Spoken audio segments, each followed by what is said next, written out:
Assalamualaikum warahmatullahi wabarakatuh. Waalaikumsalam warahmatullahi wabarakatuh. Bismillahirrahmanirrahim. Hamdanillah, salatan wassalaman ala sayyidina Muhammad ibn Abdillah Rasulillah wa ala alihi wa sahbihi wa man tabi'a hudah. Amma ba'd. Hikam Ibni Athaillah As-Sakandari, hikmah yang ke-14. Dalam pertemuan ini kami membawa syarah hikam Syarhun wa Tahlil karya Dr. Muhammad Said Ramadan Al-Buti di jilid 1 halaman 197 dan halaman 205. Bismillahirrahmanirrahim. Al-kaunu kulluhu dhulmatun. Al-kaunu utawi alam. Kaun isim masdar kana yakunu kaunan, qala yakunu qaulan. Tetapi kaun ini diberi makna al-mukawwan, sesuatu yang diadakan, ialah alam. Asal maknanya karena yakunu kaunan itu ada, tapi dimaknai mukawwan, sesuatu yang dibuat ada, yakni alam semesta. Kulluhu sekabihane al-kaun, takkid, al-kaunu mubtadaun, iku dhulmatun, kegelapan. Seluruh alam asalnya itu tidak ada. Tidak ada itu namanya adam. Kalau ada namanya wujud. Kalau tidak ada, adam. Nah, adam, ketidakadaan itu gelap. Dhulmatul adam, ketidakadaan. Gelapnya ketidakadaan. Dhulmatul adam. Wa innama anaro, lan angin pestine, sesungguhnya. Wa innama anaro, lan angin pestine, sesungguhnya. Memberi cahaya. Anaro fi'il muta'addi, dari kata nur. Anaro, memberi cahaya. Hu ing kaun alam, apa sing memberi cahaya? Duhurul haqqi, tampaknya cahaya nuril haq, Allah yang maha benar. Tampaknya cahaya Allah, yaitu Allah mewujudkan fihi ing dalam kaun. Karena ada cahaya Allah, yakni alam itu diwujudkan, maka tampaklah bumi, tampaklah langit, tampaklah matahari. Karena apa? Allah mewujudkan. Jadi yang menyebabkan alam itu tampak karena Allah ijad, membuat alam itu eksistensi, terwujud. Namanya nurul ijad, cahaya mewujudkan alam. Muhammad Said Ramadan Al-Buti di dalam syarahnya, li'anna hadhil mukawwanat lam tujad bidzatiha, Karena segala alam semesta yang ada ini tidak wujud, tidak ada dengan sendirinya. Wa innama wujidat biijadillahi ta'ala. Dan adanya alam semesta ini menurut kita yang beragama Islam, keyakinan kita, akidah kita, alam yang ada ini mulai dari langit, bumi, matahari, dan seluruh planet dan seluruh semesta alam ialah diwujudkan Allah Ta'ala. Bal la yastamirru wujuduha, balik justru eksistensi alam semesta ini tidak tetap illa bistimrari ittisalil qudrah al-ilahiyah, kecuali dengan tetapnya hubungan kudrah ilahiyah, kekuasaan Tuhan, biha, dengan membuat eksistensi alam semesta. Jadi ada ittisal, ada hubungan dengan kudrah ilahiyah, kekuasaan Tuhan. Allah menghendaki masih bertahannya alam semesta, mulai dari wujudnya sampai bertahannya, sampai kapan waktu alam itu dimusnahkan, difanakan. Ini keterangan dari Muhammad Said Ramadan Al-Buti. Faman mongko tai uang maka barang siapa iku ro'a ningali sapa man, melihat al-kauna ing alam, walam yashhad lan ora menyaksikan sapa man hu ing al-haq, Allah yang maha benar, fihi ing dalam kaun, artinya dia tidak menyaksikan dengan mata hatinya, bi'aini basiratihi, kata Muhammad Said Ramadan Al-Buti, bahwasanya al-haqqa subhanahu wa ta'ala mu'assiran fihi, Allah yang maha benar itu yang mempengaruhi alam. Dia tidak melihat semua yang terjadi pada alam itu pengaruh dari Allah.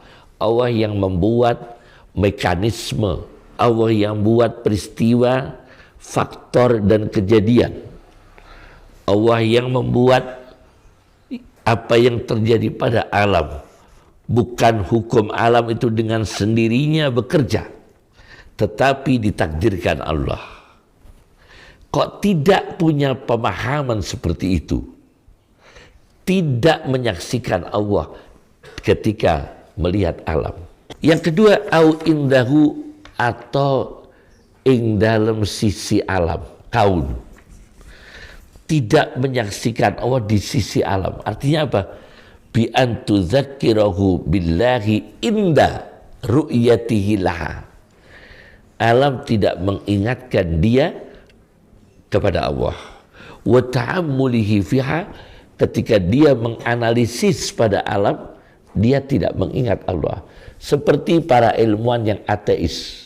Bahkan ilmuwan yang namanya Einstein itu, yang dipuja-puja itu dengan keahlian fisikanya, itu kabarnya dulunya Yahudi, terakhir ateis, tidak percaya Tuhan. Dia percaya hukum alam secara mutlak, pemuja ilmu pengetahuan, pemuja analisis, pemuja rasio. Yang ketiga, au qablahu, atau ing dalam sadurunge kaun, tidak menyaksikan Allah sebelum alam. Bagaimana artinya? Yakni sebelum mengangan-angan alam, dia tidak menyaksikan dengan bahasa analogi logika, biwasitatil mantiqi, bahasa mantik, perantara mantik, wal akisah al akliyah, dan analogi logika, allati tantiqu biwujudillahi azza wa jalla, yang semua bahasa logika itu, semua analisa dan analogi logis itu berbicara wujudnya Allah Ta'ala. Dia sebelum memahami alam, dia tidak punya pengetahuan tentang Allah itu. Yang keempat, au ba'dahu, atau ing dalam sause kaun, tidak menyaksikan Allah sesudah alam. Artinya walam yashhadu aidan ba'da tajawuzihi marhalatan nadar fil mahlukat, setelah dia melewati fase atau tahapan analisis pada makhluk Allah, yakni alam semesta, dia belum juga menyaksikan Allah. Padahal ba'dah sudah menganalisis alam, dia tidak menemukan ma'rifat kepada Allah, tidak mengenal Allah. Subhanah. Ini orang artinya tidak dapat hidayah. Bagaimana 4 macam orang ini? Faqad a'waza, maka teman sulit, hu ing man, orang macam 4 ini, apa yang sulit? Wujudul anwari, adanya cahaya-cahaya. Apa wujudul anwari? Adanya cahaya-cahaya. Wa hujibat, lan dialing-alingi, sulit cahaya baginya, dan terhalang anhu saking eman darinya, apa syumusul ma'arifi, matahari ma'rifat. Sebab apa?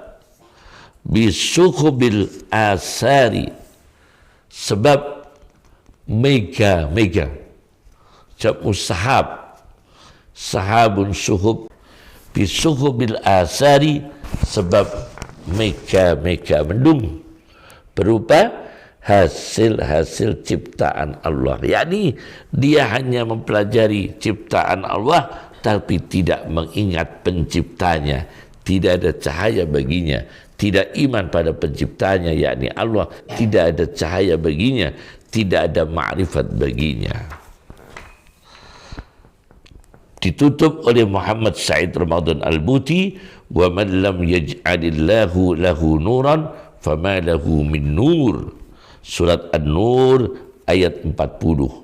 Maka dan orang yang tidak Allah menjadikan cahaya baginya, maka tidak ada baginya cahaya. Nah, sekarang ini akan kami bahas pemahaman yang lebih detail dalam hikmah ini. Pertama adalah sebuah gambaran tentang alam. Contoh kasus alam bumi saja. Nanti ini akan kami kaji tentang alam bumi yang menghubungkan kita dengan Allah Subhanahu wa Ta'ala, agar kita ketika melihat bumi bisa mengingat kepada Allah Subhanahu wa Ta'ala. Bagaimana cara-cara berfikirnya, bukan hanya kita berfikir tentang geologinya, bukan hanya berfikir tentang antropologinya, bukan hanya berfikir dengan geografinya, geografi, geologi, antropologi, sosial. Bukan hanya itu, bahkan kita jauh mempelajari untuk lebih mudah memakrifatkan kita kepada Allah Subhanahu wa Ta'ala. Sebagai contoh bumi, di dalam Al-Quran, bumi itu bahasa Arabnya ardun. Dari kata ardun itu terdapat 461 kali. Ini coba ini kita analisa. Nah, ternyata bumi yang pertama kali disebut dalam Al-Quran bukan proses pembuatan, bukan menganalisa tentang terjadinya bumi, tetapi penyentuhan ma'rifat kepada Allah itu lebih diutamakan. Meskipun belum menganalisis terjadinya bumi, terjadinya penciptaan bumi di ayat-ayat lain. Tapi ayat pertama tentang bumi itu surat Al-Baqarah ayat 11. La tubsidu fil ardi. Bumi yang pertama kali disebut dalam Al-Quran, la tubsidu fil ardi. Janganlah kalian melakukan kerusakan di muka bumi. Coba ini langsung bersentuhan dengan firman Tuhan. Langsung bersentuhan dengan solih atau tidak solih, langsung bersentuhan menjadi orang baik atau tidak baik, langsung berhubungan dengan Tuhan, dengan Allah Subhanahu wa Ta'ala. Bahkan ayat terakhir bumi di dalam surat Zalzalah ayat 2, wa akhrajatil ardu asqalaha. Ini bumi terakhir dalam Al-Quran. Setelah itu sudah tidak ada tema bumi dalam Al-Quran. Dan bumi mengeluarkan isinya yang berat, menumpahkan isinya. Bisa dimaknai gempa, keluar semua isi bumi. Bisa dimaknai besok akan keluar dari bumi, isi bumi dikeluarkan oleh Allah dari kubur-kubur, dibangkitkan manusia dari kubur, dan sebagainya, beberapa tafsiran. Nah, ini terakhir. Oleh karena itu, sebagai penjelasan bahwa alam bumi dalam Al-Quran disebut pertama oleh Allah bukan menganalisa tentang bagaimana terjadinya bumi, tapi bagaimana kita manusia tidak merusak di muka bumi. Pertama, menghubungkan bumi dengan Allah, yaitu dengan makrifat kepada Allah. Contoh, ada sebuah kasus di dalam kitab Mausu'ah Ghoraibil Qasas karya Ahmad Salim Badwilan di halaman 255-256. Terjadi suatu ketika, terjadi di Yordan, di negara Yordan, di mana ditemukan seorang pemuda yang meninggal dunia. Ketika disiapkan kuburan berkali-kali, setiap kubur yang digali itu ditemukan ular yang besar, Su'ban. Dalam Al-Quran, Su'ban, ular yang besar. Maka akhirnya dipaksakan, karena berkali-kali sudah lelah. Ini digali, ada ularnya. Digali sana, ular itu masuk lubang, ngeleng. Di ujung sana ngeleng lagi ke sana, ngejar terus lewat di dalam. Dipindah lagi ke sana, ular itu ngeleng lagi, ngerong ke sana. Akhirnya oleh Syekh disarankan tetap dikubur. Setelah dikubur, ya di dalamnya ada ularnya. Akhirnya ular itu melilit mayit pemuda ini, memulai dari kedua kakinya sampai kepalanya, kemudian hancurlah kepalanya.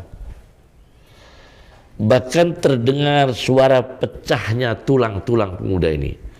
Dililit ular, krek-krek tuh, retaknya tulang, patahnya tulang tuh suaranya terdengar dari luar kubur. Setelah dipelajari, ternyata pemuda ini innahu kana thayyiban muti'an. Dia ini pemuda baik dan pemuda yang taat. Illa annahu kana la yusalli lillah.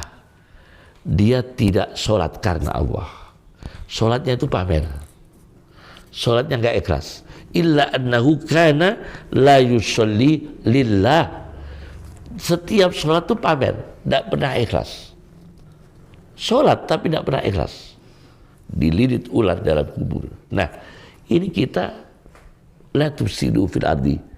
Jangan membuat kerusakan di muka bumi. Dimakan ular dalam bumi. Dihancurkan ular dalam bumi. Nah, ini namanya langsung kita menyentuh makrifat kepada Allah Subhanahu wa ta'ala. Kemudian kasus yang kedua terkait dengan apa yang terjadi dalam bumi, kita belajar tentang makrifat kepada Allah berupa tawakal. Saya baca di dalam kitab Hayatul Hayawan Lid-Damiri, karya Hayatul Hayawan Syekh Kamaluddin Ad-Damiri, jangan Ad-Dumairi ya, Ad-Damiri. Disebutkan di sini di jilid 2 di halaman 632 ada seorang laki-laki yang pamit kepada istrinya yang sedang hamil. Istrinya hamil, suaminya pamit untuk pergi. Ketika pamit, istrinya yang hamil itu dia salah ucap. Istrinya kan hamil, dia pamit mau pergi, entah bekerja, merantau atau bagaimana. Mungkin merantau. Dia pamit kepada istrinya seraya mengucapkan, "Wahai ibu, istri saya, bayi yang dalam kandunganmu aku titipkan kepada Allah."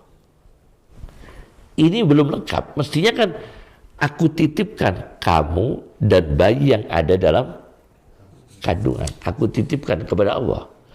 Cuma yang dititipkan cuma bayinya saja. Ini adab yang salah. Mestinya aku titipkan semua yang aku tinggalkan dalam rumah, baik manusia atau harta benda. Aku titipkan istriku dan bayi yang dikandung dalam kandungan istriku. Kan begitu. Tapi dia hanya menitipkan kepada Allah bayi yang ada dalam kandungan istrinya. Apa yang terjadi? Dia pergi kerja atau merantau. Setelah pulang, terkejut. Ternyata istrinya sudah meninggal dunia. Setelah meninggal dunia, di malam hari dia terkejut lagi. Di kuburnya istrinya itu dari kejauhan ada apinya. Kalau siang nggak ada apinya. Kalau malam kelihatan ada api di kuburnya istrinya itu. Dia terkejut. Istri saya orang baik. Istri saya itu laqad kanat sawwamah, ahli puasa, gawamah, ahli qiyamul lail, afifah, terjaga akhlaknya, muslimah yang taat.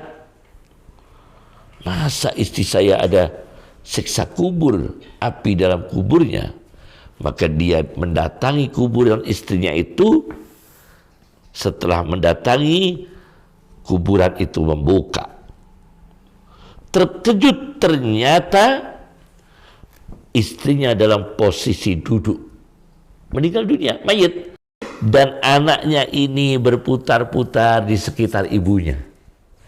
Berarti anak ini lahir dalam kubur. Ada inspirasi, muncul panggilan, "Hai laki-laki, kamu menitipkan hanya isi kandungannya, tidak menitipkan ibunya kepada Allah Subhanahu wa ta'ala." Maka bayinya selamat, istrinya meninggal dunia. Diambillah bayi itu, dibawa pulang oleh sang ayah. Ini menunjukkan ada kejadian di muka bumi ini yang memberikan pelajaran kepada kita bahwa Allah menyelamatkan manusia di dalam bumi yang dititipkan kepada Allah Subhanahu wa ta'ala. Maka ketika kita hidup atau ketika kita mati, kita serahkan diri kita dan keluarga kita dan harta kita kepada Allah Subhanahu wa ta'ala.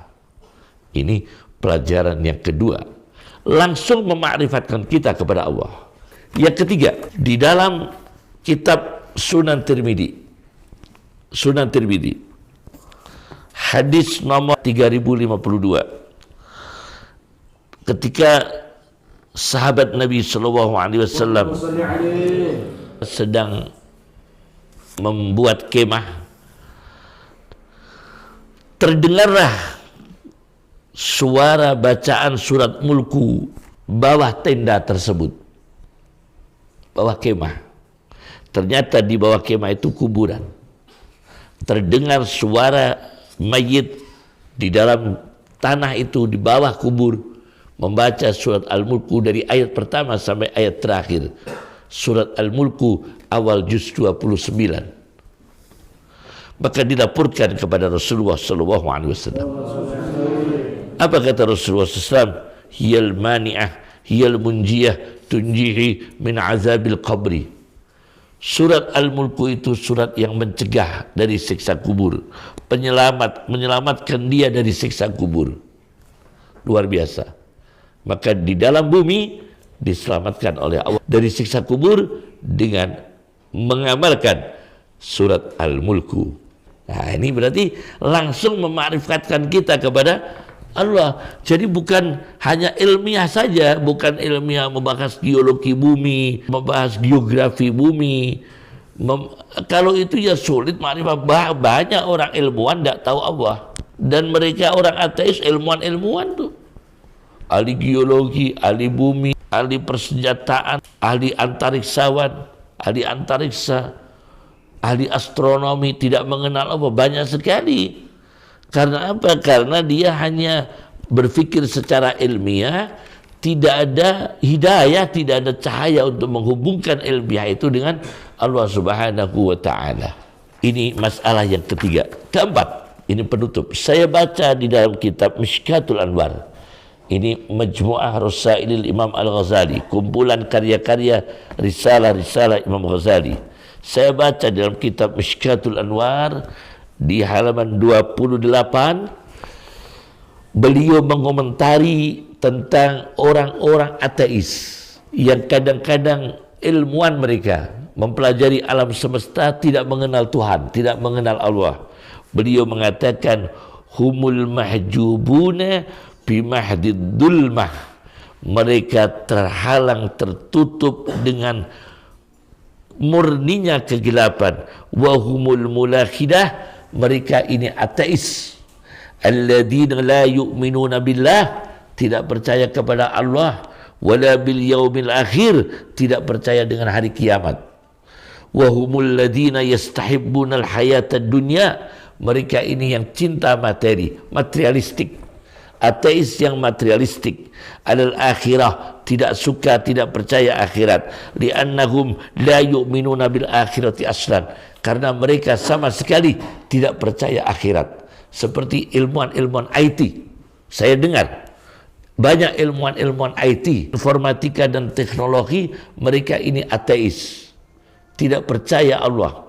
Jangankan ma'rifat, percaya Tuhan aja enggak. La yu'minuna billah wala bil yaumil akhir, tidak percaya Allah dan hari akhir. La yu'minuna bil akhirati asla, tidak percaya akhirat sama sekali. Nauzubillah min dalik. Jadi jangan salah persepsi. Kadang-kadang umat Islam mengarahkan tentang memahami bumi itu diilmiahkan dulu, tapi pada akhirnya dia ilmiah terus, tidak tahu Allah, tidak ada rasa peningkatan makrifat kepada Allah. Banyak sekali orang-orang pengetahuan umum, pakar geologi, pakar antropologi, pakar geografi, pakar astronomi, tidak ada peningkatan makrifat kepada Allah. Karena apa? Dia hanya ilmiah murni, analisis ilmiah murni, tidak ada cahaya menghubungkan dia kepada Allah Subhanahu wa Ta'ala. Assalamualaikum warahmatullahi wabarakatuh.